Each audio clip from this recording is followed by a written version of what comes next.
Ladies and gentlemen, thank you for being here again. Yes, thank you, thank you, thank you. In spite of circumstances, situations, and conditions, we shall go on, we shall move on, and we shall grow, prosper, and be of goodness until the kingdom of the true and living God. So, speaking of the kingdom of God, there's a situation that's been coming up lately about fellowship, leadership, and all of that stewardship in the church. Okay, now, but how about the marriage? How about the home? Who is in charge of the leadership? Who's in charge of being the leader in the house? In the house, marriage, couple, everything, all this stuff. Because when you courting, how you say, getting together, knowing each other, loving each other, saying that you love each other, commitment, and then attraction of all that good stuff, and then here comes the dating session and everything. So now, who and how do you establish leadership or position of leadership in that relationship? So today, let's let's come a little bit closer, a little bit higher into the level of leadership in the marriage. Thank you. But are we really qualified to be in that position?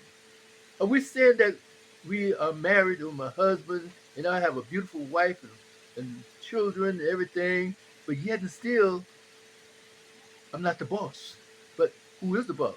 Oh, we're together, we're 50-50 and this and that and the other, and sometimes we arrangement and we make agreements on this and that, and everything works out because we are together on this. Because she is my helper, she is my maid, she is my queen, and the queen rules the house, and then I'm supposed to provide, protect, and then uh, give a source of fellowship, romanticism, all that good stuff, right?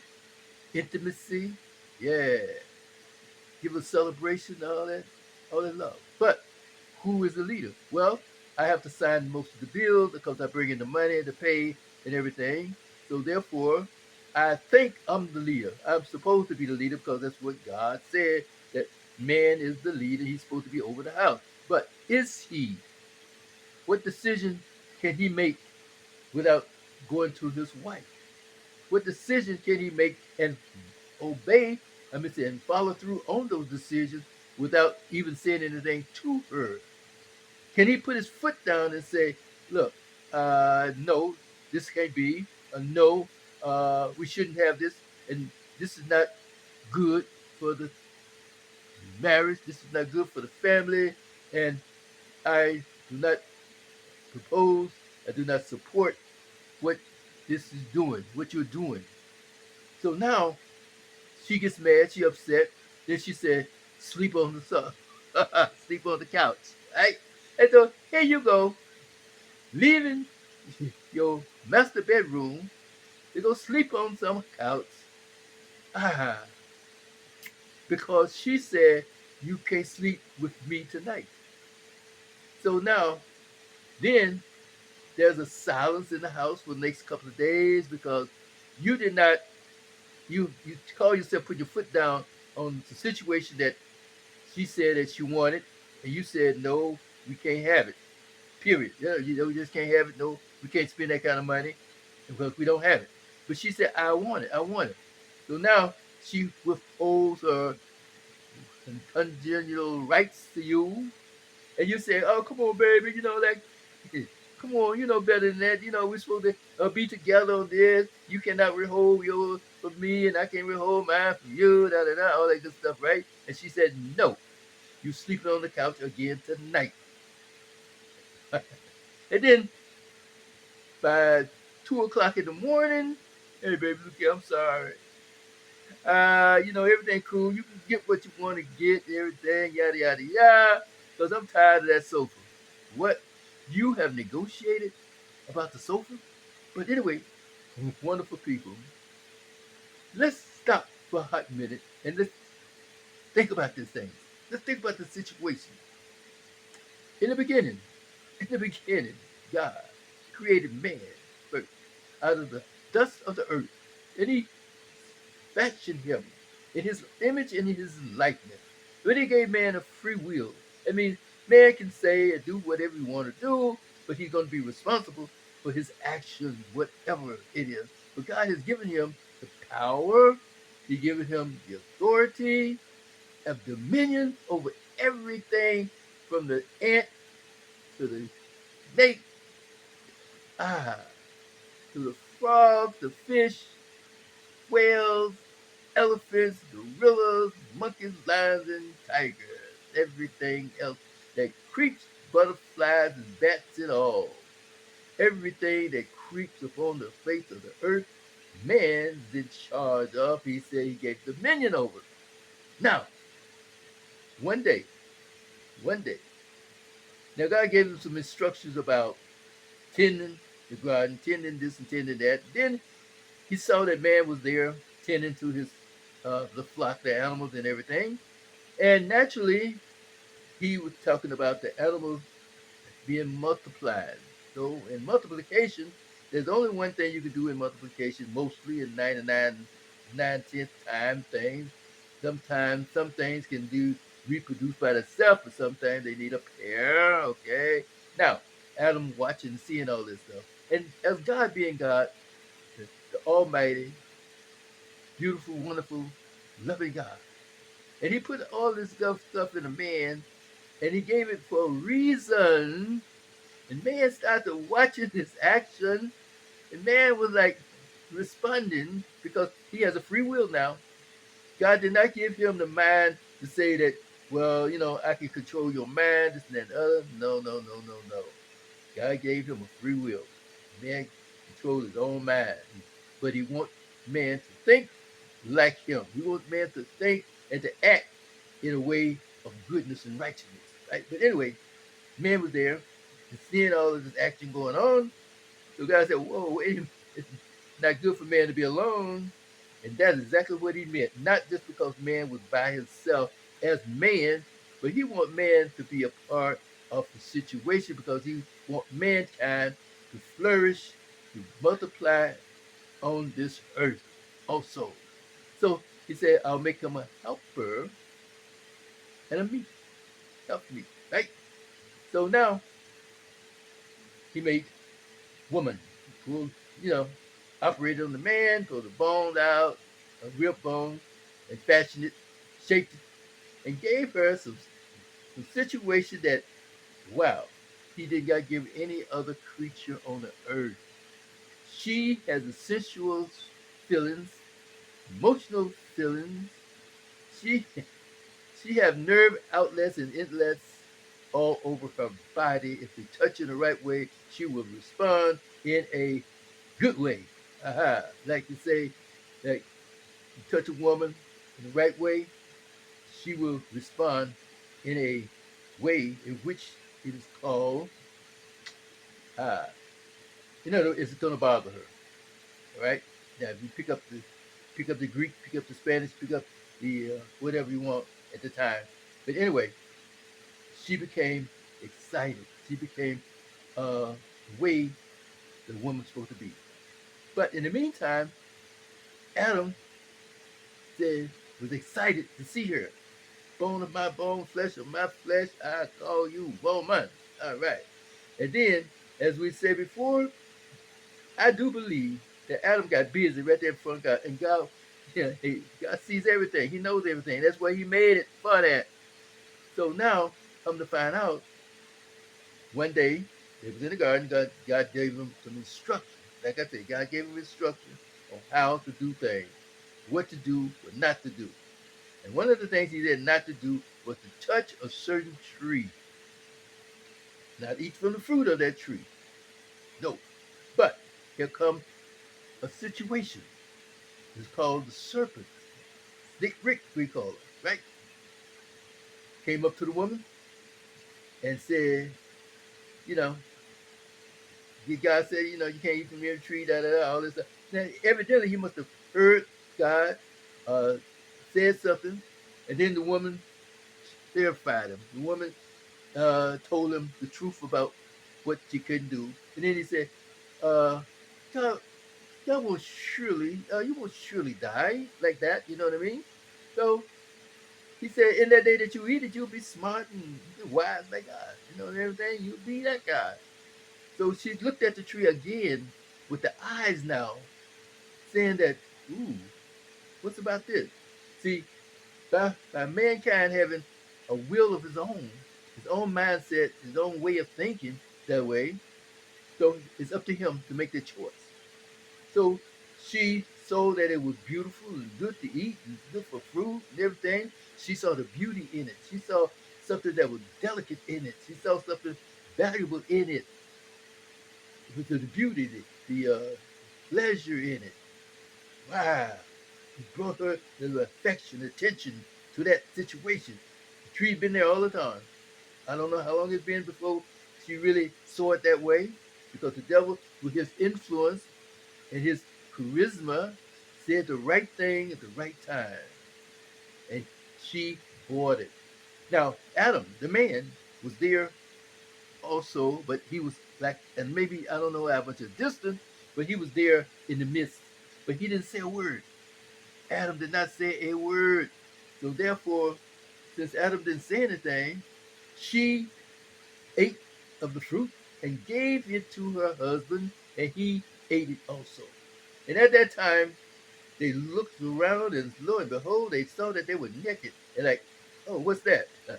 You know what I mean? What's been going on all of this time? But see, this is what happens when we are going into a situation, and now you all of a sudden you realize that you're in a bad place. So when God said, "Who told you that you were naked?"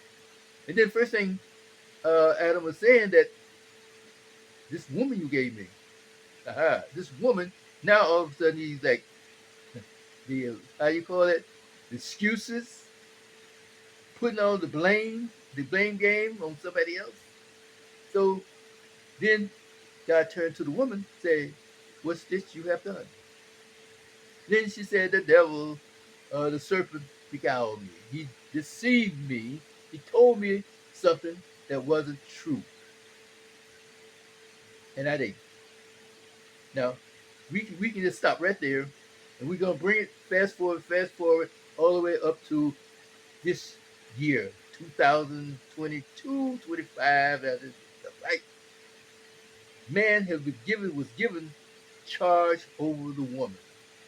He was given ruler over the woman, because when God got on the woman for doing that, but he got on the man because he came to the man first, because man was responsible for the situation, because that's what he said. You have dominion and charge over every living thing, including the woman. All right now. So now, but Adam tried to put the blame on the woman. The woman said, but then he said, "Okay, Adam, because you have listened to the voice of your wife, you will eat from the ground." In other words, you get out there in the field now, you got to plow, you got to work, and you got to harvest. That was it.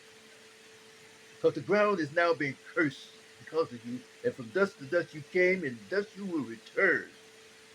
Because Adam wasn't supposed to be going through all this stuff. He said, "Yeah, in your sweat of your brow." You know, in other words, Adam got to work hard. He got to plant, he got to harvest, he got to do the till and take care of his garden, his fruit, his food, his vegetables. He grows the stuff. He don't go out there and now pick blackberries and blueberries and cherries off the tree and eat apples every day. He had to tend to the orchard. He had to tend to the plants. He had to tend to the food source, wheat. You can't make bread without tending to the wheat field, plowing first, all that good stuff, right? But anyway, now he gets to the woman. I'll put enmity, a division between you and the serpent. And in childbirth, you will suffer. You have pain in childbirth. Before, hey, they would get busy, spitting them out. The baby's coming out, boom, boom, boom. Send them out of the garden. In other words, the earth was beginning to populate. Who knows how long, but God made special. And now, come to the place where God told Adam, like, and you shall have rule over her. Again, he said this. So now, moving forward, when they get married, In the church today, God tells man again, you have authority over her, and she shall obey you. But the point of it is now, it's coming down to the place where now women are, the wives are saying that no, we can't really do that because some of these guys are at, like not so, not that type of person that she wants to be listening to and obeying like God tells her to. Because now she has been rebellious and disobedient because she's not doing what God tells her to do. And the man is being disobedient and rebellious because he cannot function, or he doesn't have the qualification, because he doesn't have the learning or the wisdom to handle his wife or to be there for her, to really lead and guide her. And that's what it's all about. That's all it's all about. When you get to that situation whereas he tells his wife, no, you can't buy a boat because we're supposed to be buying a house, and a house comes before the boat. Uh, this is something that we can look forward to, but right now we don't have the capital. Even though you can get the mortgage, even though you can make the payment, but let's function on the house. Because the man is being nice about it. Not the kind of man that says that no, I said no, and this we're not gonna buy no damn boat, and you ain't gonna get no boat, and you better not bring it to my face no more. No. God was telling the man to have wisdom in guidance and the training and the teaching and the being over your wife. Show her that wisdom. Let her understand the value of your decisions. Let her know that since you are in charge and you have the power, the wisdom, but let her know that you have the strength to do these things and to say these things under his authority, under God's authority, that is. And then carry on. But let her know that, hey, the way you approach this now is that, look, we know that all these things look good. You want to be fine. You want to be nice.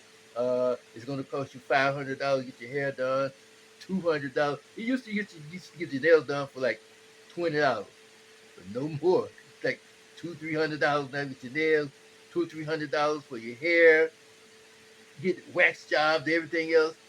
So you can come out of the salon now, $1,000, no problem. But you don't have $1,000. You don't have that kind of a job to spend.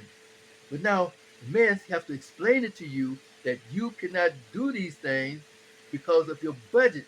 Try to downgrade and still looking beautiful because you are a beautiful person. He have to tell this woman that and let her know that he's with you, he's there for you, but yet and still this can't happen because of the situation. Explain the situation to her without saying no bluntly. I said because I'm the boss now. See, this is what the problem come in so much now in the marriages. I'm the boss. Do what I tell you to do. Do what I say, and then you bring up this narcissistic type attitude towards her, like what I said goes, this and that, and the other, and then the being how you said, talk down on her. All right, talk down on her, disrespect her, show her that she doesn't know what she's talking about, all this stuff. No, you can't do that. See, this is not the wisdom of God in a man. So that's why men really have to step up and do what he's supposed to do in the right way so that she will know now, like, ooh, wow, this is my husband. I have to obey him because now coming out of his mouth is value. Coming out of his heart is value.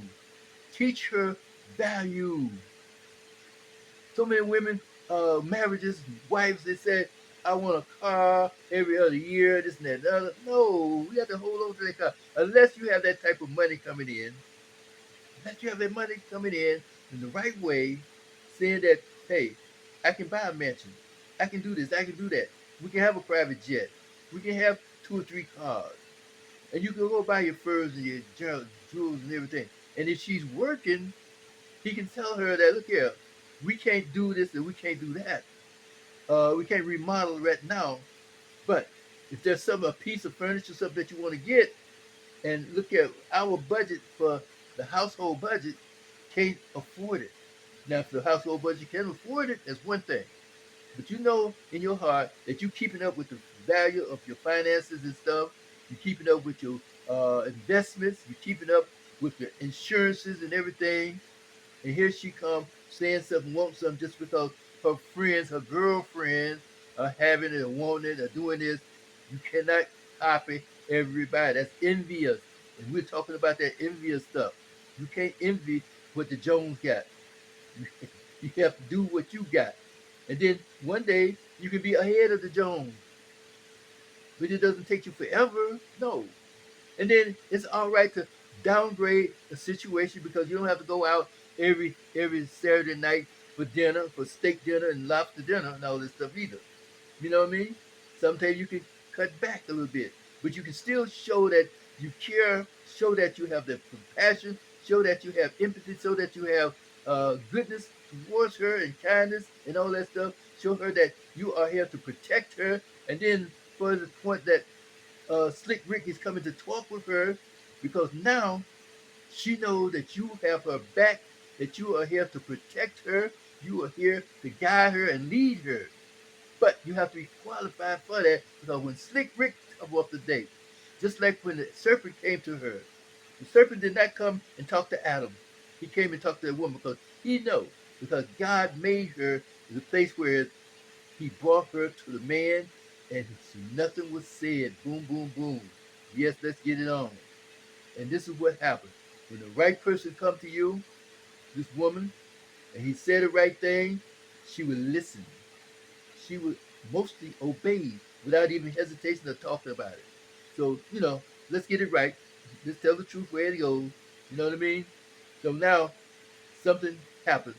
The man is supposed to have taught her the value, taught her wisdom, taught her understanding, be corrected her at the right time in the right way so that he can show his power, he can show his position, he can show his authority and still love her just like God does. Just like God does. God don't sit around up and have thunderstorms and bring it up on you every time you stumped your toe and you said a bad word. Sorry. But he'll let you know in a conscious way that look, you gotta do better than that. You know what I mean? So you cuss, ask for forgiveness. He already put it in his book, put in his word that you should do when certain things come about. But if you don't study that book and so read what the reaction that you're supposed to have, you will mess up. You will do something, say something. It's going to be contrary to his belief and to his instruction. And disobedience is the uh, witchcraft, disobedience. So now we don't want to get into that frame of work. We don't get in that frame of mind to say that, rebellion, because you rebel against what I said, you don't do what I tell you to do, you don't do what I even asked you to do. Never mind what I tell you to do, you know. So anyway, we have to come to the place where bring that man up to date, bring that man up to us, up to the position of being able to be the leader as he's supposed to be, as he should be. And when he becomes the leader the right way, there won't be so many divorces. There won't be so many situations coming about whereas she wants to leave home, go out and embrace another person. She will understand and know. She know Slick Rick from a fellow servant, a fellow human being, a fellow brother or sister in Christ. She'll know the difference because Slick Rick will come in. He will give you the same type of understanding and quality. Hey, how you doing? Oh, you have a beautiful hair today, right? Okay, so will a brother in church. Hey, your hair is beautiful today. How you doing? How's everything going? Good, thank you. Go about his business. But Slick Rick, he'll come back in, he'll say something else. And then the next day he'll say something else. Oh, he'll another hour or two, he'll say something else. The next thing you know, it's like, oh hey, thank you. That's so nice of you, that's so kind of you. And next thing you know, Slick Rick will say, oh, by the way, can we have a drink sometime? Or have dinner sometime. I'd love to take you for lunch. Uh, you know, can we meet for lunch? We have the same type of business, this and that, and the other, yada yada yada. The storyline is always there. Slick Rick is not going to give up because he is sent by the evil one to get you to get away from your husband. But by your husband not teaching you these things, telling you these things up front, how this can happen, what may happen. This is what your husband's supposed to do. Just like the teacher in school. If you do this, do that, X, Y, and Z, ABC can follow. Or ABC and then X, Y, and Z can follow. However you put it there, this can go in this way, and this because this has happened before, and this is what can happen now. Show her the position. Show her what is true. Show her. Then if something really get down with it, then she'll understand. Even if she doesn't, she said, "Oh baby, I'm so sorry, I messed up." Boom. Or either if you catch her and she said, "Oh wow, it wasn't intended to go like this, that, and the other, because it was just a nice thing. He was being nice to me. He made me laugh. It was, he made me look comfortable because you was never available for me. Oh, the word never. You was never available for me, but you wasn't developed for me in the last 2 weeks. Now all of a sudden, the spirit has got on her so bad, so hard that she cannot contain herself anymore.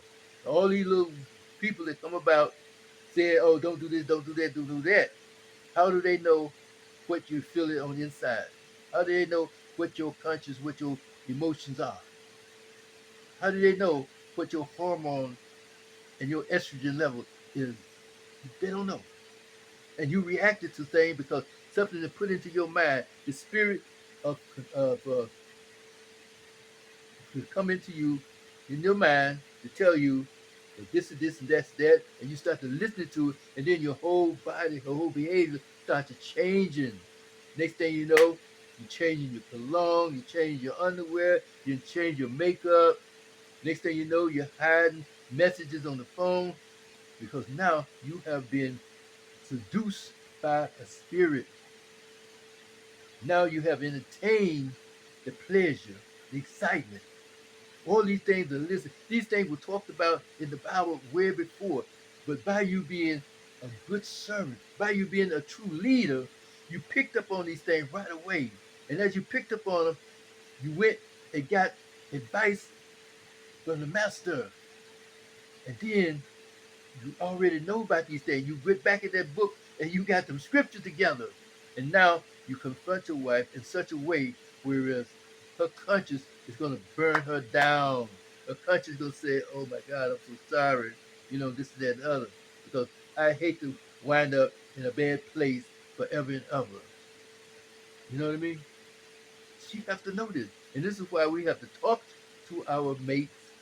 A man has to be responsible, a man has to be strong, and a man has to be wise up front. So we just asking all of these super preachers, super pastors, super people that's supposed to be good in the church, valuable in the word, explain this to the younger ones, especially if they get married, because June is coming up as if for a June bride, and we know that 60% of marriages winds up in divorce.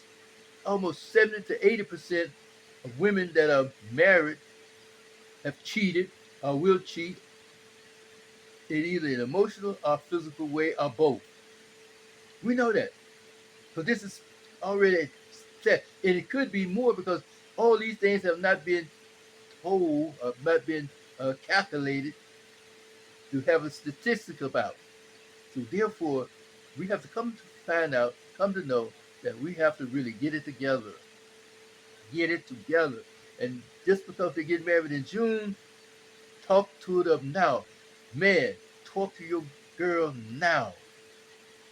Before you start this dating thing, because okay, I see that you're blushing at each other, you're winking eye at each other.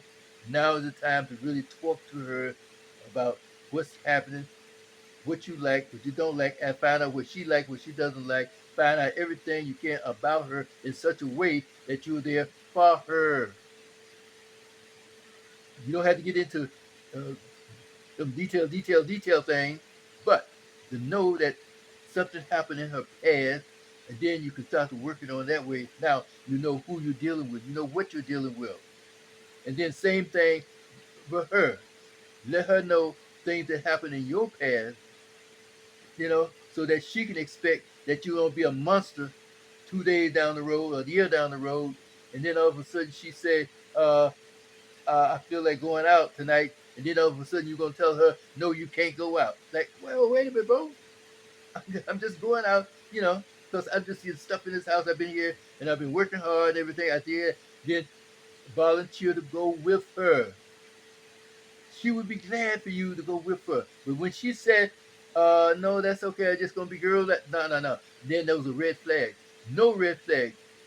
Don't be deceptive, and don't be how you call it, uh in denial of what she is saying. Observe everything. This is what a true servant, this is what a true person will do. God knows everything. He sees everything. He knows, and he will act on everything. And we are in the presence, so man is the image and the likeness of God. He is the reflection of God. All right now? So, ah, so man is the glory of God through Jesus Christ. He is the glory of God. He is the reflection in this earth through Christ, through God. When you see man that is following after Jesus Christ, that is God working through him in a spiritual way so that he is now in a position of being God. I don't care who don't like it. Read the book. Some of those old scriptures and everything, and old laws and everything, all right? You can hold on to them for certain reasons. But for the reason of salvation, the reason of getting close to God, reason of being there in the presence of the true and living God is in the gospel. And that makes you the man. If you're married and you're holding on to the vows, holding on to the commitments of the vows, then you are representing God. And if your wife is in that position where it's now she's getting to be rebellious and everything, that means that the evil one is trying to use her to attack the man. That's what the Jezebel spirit is all about. That's what witchcraft is all about. Get the man out of the position of God. But man that is in the position, in the presence, and in the glory of the true and living God through Jesus Christ, he awesome, powerful, and dangerous. So, therefore, wonderful people, thank you for getting today. And by the way, uh, I want you to see, or look at, or read my new book that's coming out. It'll be out soon and very soon. Thank you, thank you, thank you. Hey, I'm giving praise to everybody. It's called Love and Betrayal by Michael Jones. Why do we cheat? This thing is going out of shape, out of proportion, and out of everything. Too much and too many, because it's not just how you call it, a little patch over here, a little patch over there. This is so widespread, it's not funny because it's expected nowadays for a woman to cheat after she get married. It's expected. Don't let it be expected, because when you get married, that is a vow to death. He said, until death do you part. Part. Not when you feel like it. That's it. And then for those who part and then you go out and remarry and get somebody else, then you still have the death vow over you, the death penalty over you. Adultery is death, period. But adultery can be forgiven just like anything else, but it has to be done in a certain way. You cannot, anyway, cannot get divorced and go out and go marry John, just like that. No, and nowhere in the scripture that they changed that part of the situation.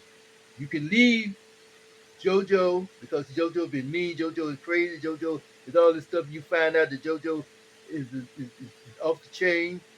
Get rid of it. When you get a divorce, you get a divorce, or you're just leaving. Because it doesn't matter. Because you're still married until one of you die. Period. Anyway, lesson be all right. All right. So anyway, go to People in Love. People, the letter N, LUV.com. Peopleinlove.com or either on YouTube. People in Love. People, INLOVEMD. People in Love MD on YouTube. See me and then follow me. Subscribe to the channel, please. And then help a brother out, help a sister out. Go to one of my messages and then like, ooh, let me check this out, see what. And then something in that message might be there for each other or for you and me. It's always there for me, I'm telling you, because I'm so glad that the Spirit lead me to do these things. I'm telling you, even though I've been attacked left and right, even in equipment, things happen. I'm telling you. But guess what? I can rejoice in tribulation today. Today. Because I'm not bragging, but I was a hot mess at one time. All right. So guys, thank you. Bless you. Peace and grace, because we didn't have a message Wednesday night uh, like we're supposed to have, but things happen. And hope to see you. And let this be your Wednesday night session. I'll see you then maybe tomorrow. I hope so. All right now. Take care. Blessing, blessing, blessing. And peace and grace be with you. And we hope to bring you some more great messages. Okay? Take care now. Bye.